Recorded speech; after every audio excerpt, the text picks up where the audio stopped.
Абу Ханифа енді көреген болған ғой, білесіздер, иә? Көрген, сосын тұрып айтады, сен өзіңнің басшыңа бар да айт, менің 5 динар болса айына, иә, немесе 10 күнде, 15 күнде 5 динар жалақысының көлемі 5 динар болса, соның 1 динарын алып тастасын, маған 4 уақыт төле деп айтады дейді. Айт дейді. Сонда анау айтады, 5 динарым жетпей жатса, бала шағама, жаңа күнкөрісіме жетпей жатса, 4 динар қалай жетеді дейді. Сен өзің сұрап келдің ғой дейді. Ендеше сол сұрағыңа жауап ретінде мен саған айтып отырмын дейді. Сосын енді ғалым айтты ғой деп қайтадан барып, енді өзі жетпей жатқан жалақы, сосын басшысына келіп айтады, осылай менің жалақымды, 1 айлық жалақымды 4 динарға түсіріңіз дейді. Анау қуанып кетеді, жақсы 4 динар түсіреді. Сөйтіп одан сайын шаңырағындағы жағдай төмендеп кетеді. 5 динар жетпей жатқан, 4 динар мүлдем жетпейді. Әр сұрайды, бірер сұрақ кетеді сөйтіп.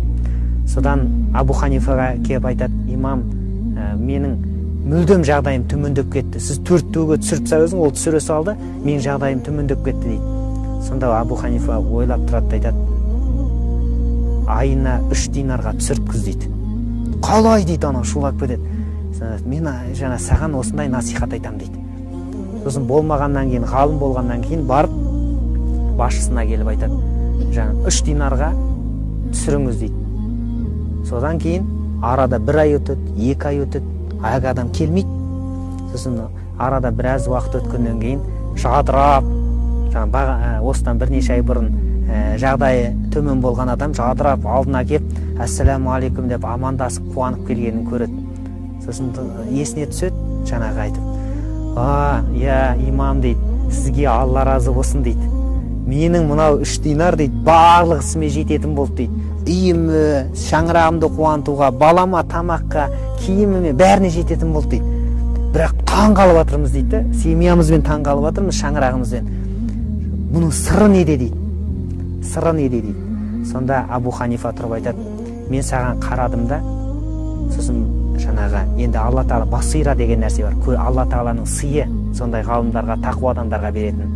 Сосын мен қарадым да, сенің жалақыны артық алып жүргеніңді байқадым дейді. Яғни өзіңнің еңбегіңді артық алып жүр. Артық алса, адамға береке кетеді екен. Сосын 4-ге түсір деп айттым дейді.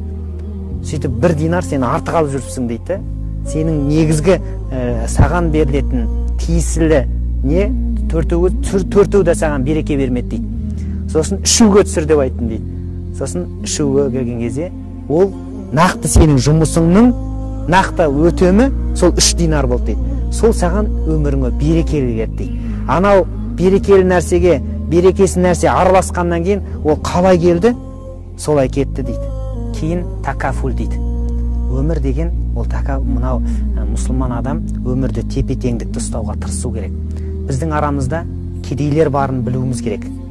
Біздің арамызда байлар барын білуіміз керек. Бәлкім сіздің жағдайы бар досыңыз көп нәрсеге көңіл бөлмеуі мүмкін. Жанында жүрген, қиналып жүрген адамдарды білмеуі мүмкін. Сондықтан да қоғамда тепе-теңдік, қоғамда бір түсіністік, қоғамда бір тыныштық болу үшін Алла Тағала зекетті әмір еткен.